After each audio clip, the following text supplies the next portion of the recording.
सरस्वती व्यासं ततो जयमुदीरये। मूकं करोति वाचालं पंगुलं लङ्घयते यत्कृपातमहं वन्दे परमानन्दमाधवो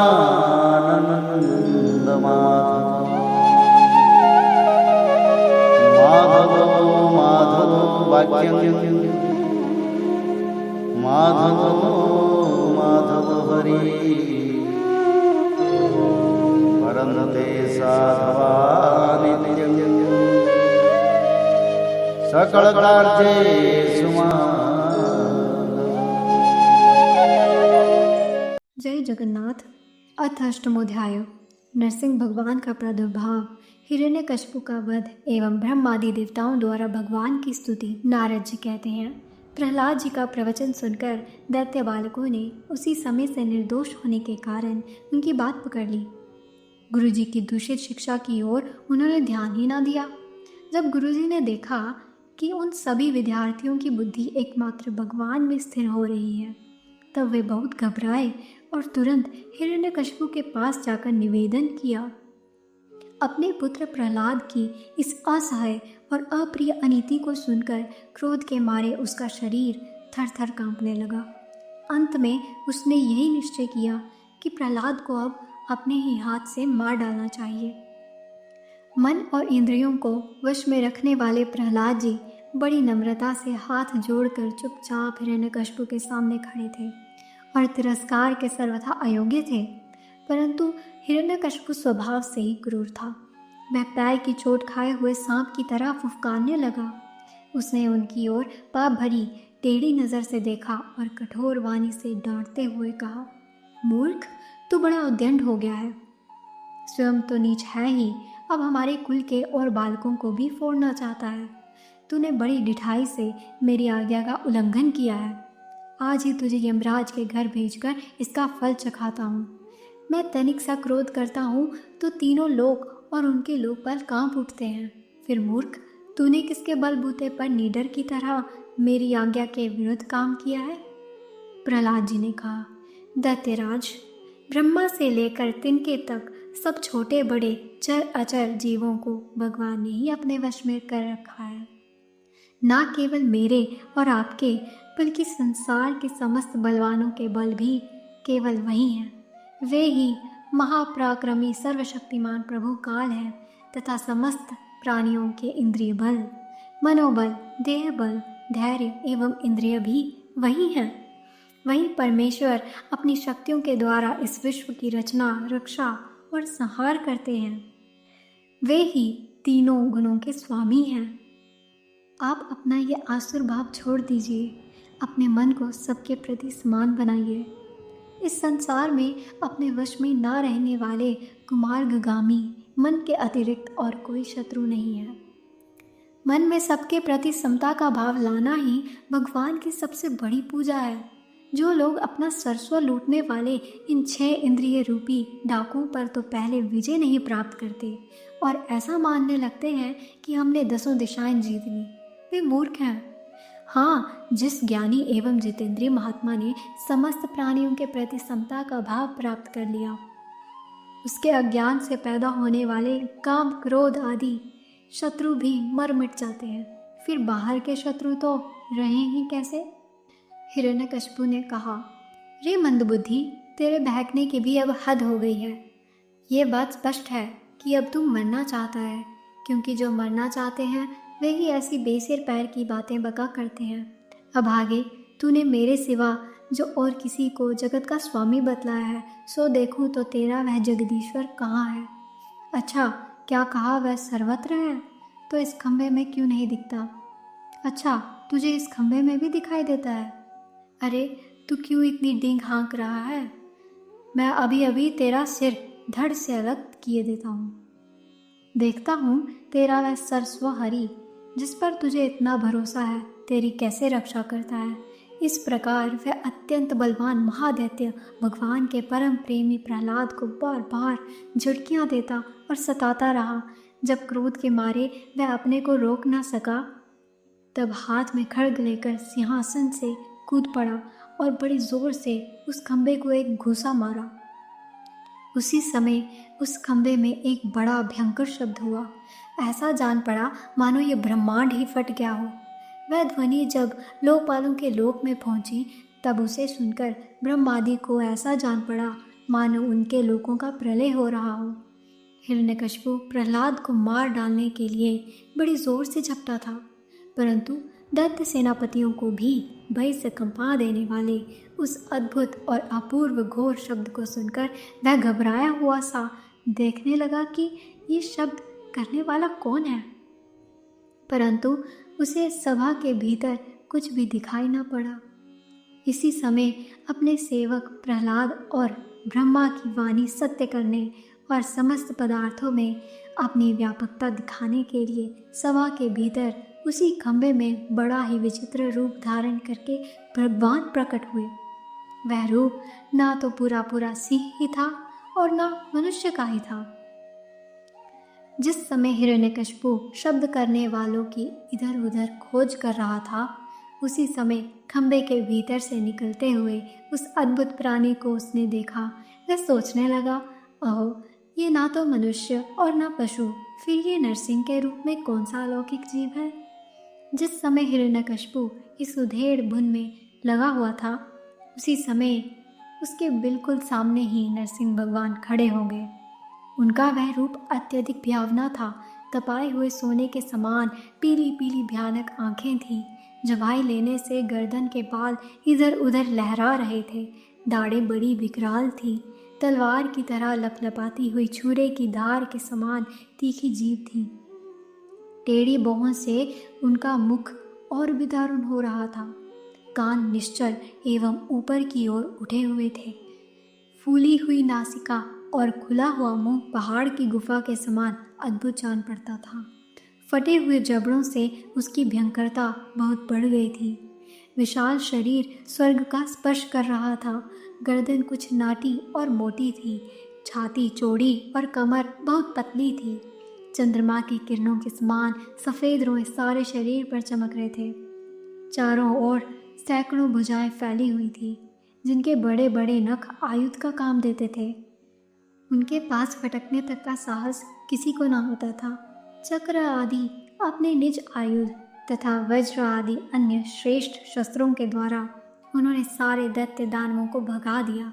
हिरण्यकशिपु सोचने लगा, हो ना हो, महामाया देवी विष्णु ने ही मुझे मार डालने के लिए यह ढंग रचा है, परंतु इसकी इन चालों से हो ही क्या सकता है।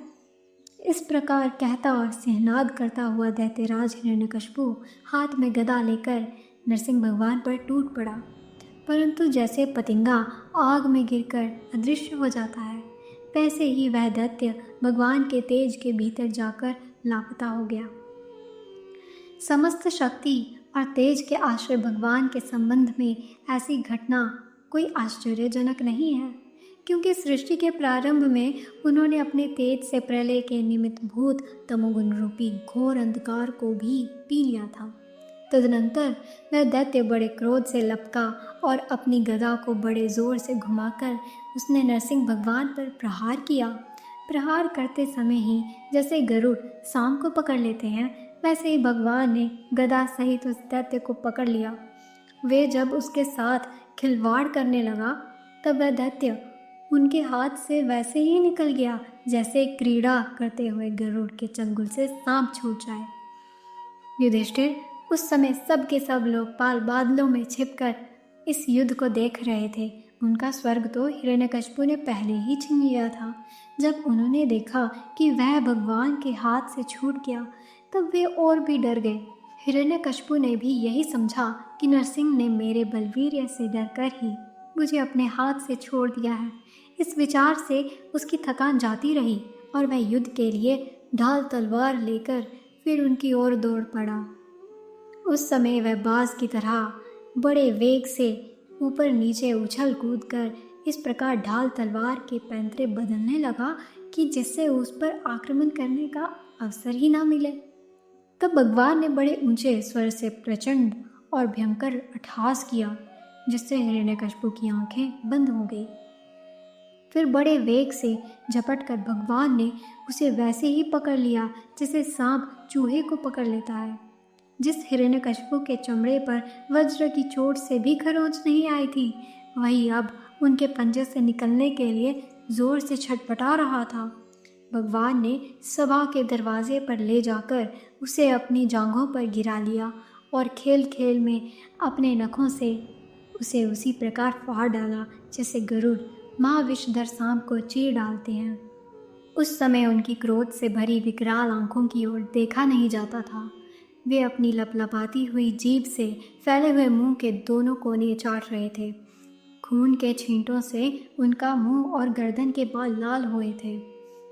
हाथी को मारकर गले में आंतों की माला पहने हुए मृगराज के समान उनकी शोभा हो रही थी। उन्होंने अपने तीखे नखों से हिरण्यकशिपु का कलेजा फाड़कर उसे जमीन पर पटक दिया। उस समय हजारों दैत्य दानव हाथों में शस्त्र लेकर भगवान पर प्रहार करने के लिए आए, पर भगवान ने अपनी भुजा रूपी सेना से, लातों से और नख रूपी शस्त्रों से चारों ओर खदेड़ खदेड़ कर उन्हें मार डाला। युधिष्ठिर, उस समय भगवान नरसिंह के गर्दन के बालों की फटकार से बादल तितर बितर होने लगे। उनके नेत्रों की ज्वाला से सूर्य आदि ग्रहों का तेज फीका पड़ गया। उनके श्वास के धक्के से समुद्र शुद्ध हो गए। उनके सिंहाद से भयभीत होकर दिग्गज चिघाड़ने लगे। उनके गर्दन के बालों से टकराकर देवताओं के विमान अस्त व्यस्त हो गए। स्वर्ग डगमगा गया। उनके पैरों की धमक से भूकंप आ गया। वेग से पर्वत उड़ने लगे और उनके तेज की चकाचौंध से आकाश तथा दिशाओं का दिखना बंद हो गया। इस समय नरसिंह भगवान का सामना करने वाला कोई दिखाई ना पड़ता था। फिर भी उनका क्रोध अभी बढ़ता ही जा रहा था। वे हिरण्यकशिपु की राजसभा में ऊंचे सिंहासन पर जाकर विराज गए। उस समय उनके अत्यंत तेजपूर्ण और क्रोध भरे भयंकर चेहरे को देखकर किसी का भी साहस न हुआ कि उनके पास जाकर उनकी सेवा करे। युधिष्ठिर, जब स्वर्ग की देवियों को ये शुभ समाचार मिला कि तीनों लोगों के सिर की पीड़ा का मूर्तिमान स्वरूप हिरण्यकशिपु युद्ध में भगवान के हाथों मार डाला गया, तब आनंद के उल्लास से उनके चेहरे खिल उठे। वे बार बार भगवान पर पुष्पों की वर्षा करने लगी। आकाश में विमानों से आए हुए भगवान के दर्शनार्थी देवताओं की भीड़ लग गई। देवताओं के ढोल और नगारे बजने लगे। गंधर्वराज गाने लगे। अप्सराएं नाचने लगी। तात इसी समय ब्रह्मा, इंद्र, शंकर आदि देवता, ऋषि, पितर, सिद्ध, विद्याधर, महानाग, मनु, प्रजापति, गंधर्व, अप्सराएं, चारण, यक्ष, किमपुरुष, वेताल, सिद्ध, किन्नर और सुनंद कुमुद आदि भगवान के सभी पार्षद उनके पास आए। उन लोगों ने सिर पर अंजलि बांधकर सिंहासन पर विराजमान अत्यंत तेजस्वी नरसिंह भगवान की थोड़ी दूर से अलग अलग स्तुति की। ब्रह्मा जी ने कहा, प्रभु, आप अनंत हैं। आपकी शक्ति का कोई पार नहीं पा सकता। आपका पराक्रम विचित्र और कर्म पवित्र हैं। यद्यपि गुणों के द्वारा आप लीला से ही संपूर्ण विश्व की उत्पत्ति, पालन और प्रलय यथोचित ढंग से करते हैं, फिर भी आप उनसे कोई संबंध नहीं रखते, स्वयं निर्विकार रहते हैं। मैं आपको नमस्कार करता हूँ। श्री रुद्र ने कहा, आपके क्रोध करने का समय तो कल्प के अंत में होता है। यदि इस तुच्छ दैत्य को मारने के लिए ही आपने क्रोध किया है तो वह भी मारा जा चुका। उसका पुत्र आपकी शरण में आया है। भक्त वत्सल प्रभु, आप अपने इस भक्त की रक्षा कीजिए। इंद्र ने कहा, पुरुषोत्तम, आपने हमारी रक्षा की है। आपने हमारे जो यज्ञ भाग लौटाए हैं वे वास्तव में आप अंतर्यामी के ही हैं। दैत्यों के आतंक से संकुचित हमारे हृदय कमल को आपने प्रफुल्लित कर दिया। वह भी आपका ही निवास स्थान है। यह जो स्वर्ग आदि का राज्य हम लोगों को पुनः प्राप्त हुआ है, यह सब काल का ग्रास है। जो आपके सेवक हैं उनके लिए ये है ही क्या। स्वामी, जिन्हें आपकी सेवा की चाह है वे मुक्ति का भी आदर नहीं करते, फिर अन्य भोगों की तो उन्हें आवश्यकता ही क्या। ऋषियों ने कहा, पुरुषोत्तम, आपने तपस्या के द्वारा ही अपने में लीन हुए जगत की फिर से रचना की थी और कृपा करके उसी आत्मतेज स्वरूप श्रेष्ठ तपस्या का उपदेश आपने हमारे लिए भी किया था। इस दैत्य ने उसी तपस्या का उच्छेद कर दिया था। शरणागत वत्सल, उस तपस्या की रक्षा के लिए अवतार ग्रहण करके आपने हमारे लिए फिर से उसी उपदेश का अनुमोदन किया है। पितरों ने कहा, प्रभु, हमारे पुत्र हमारे लिए पिंडदान करते थे। ये उन्हें बलात् छीन कर खा जाया करता था। जब वे पवित्र तीर्थ में या संक्रांति आदि के अवसर पर नैमित्तिक तर्पण करते या तिलांजलि देते, तब उसे भी यह पी जाता। आज आपने अपने नखों से उसका पेट फाड़कर वह सब का सब लौटाकर मानो हमें दे दिया। आप समस्त धर्मों के एकमात्र रक्षक हैं नरसिंह देव, हम आपको नमस्कार करते हैं। सिद्धों ने कहा, नरसिंह देव, इस दुष्ट ने अपने योग और तपस्या के बल से हमारी योग सिद्ध गति छीन ली थी। अपने नखों से आपने उस घमंडी को फाड़ डाला है। हम आपके चरणों में विनीत भाव से नमस्कार करते हैं। विद्याधरों ने कहा, यह मूर्ख हिरण्यकशिपु अपने बल और वीरता के घमंड में चूर था।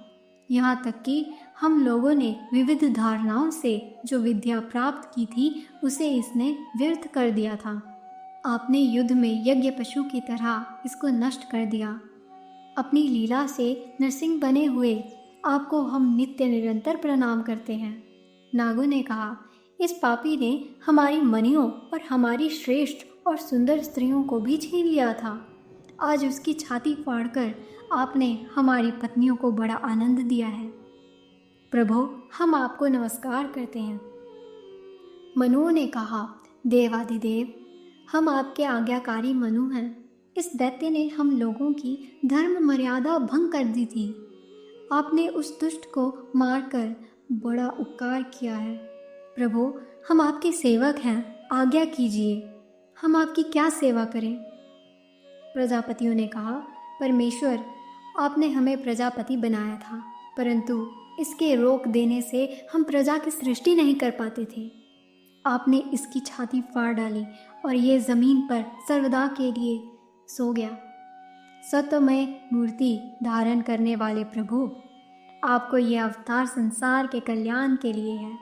गंधर्वों ने कहा, प्रभु, हम आपके नाचने वाले, अभिनय करने वाले और संगीत सुनाने वाले सेवक हैं।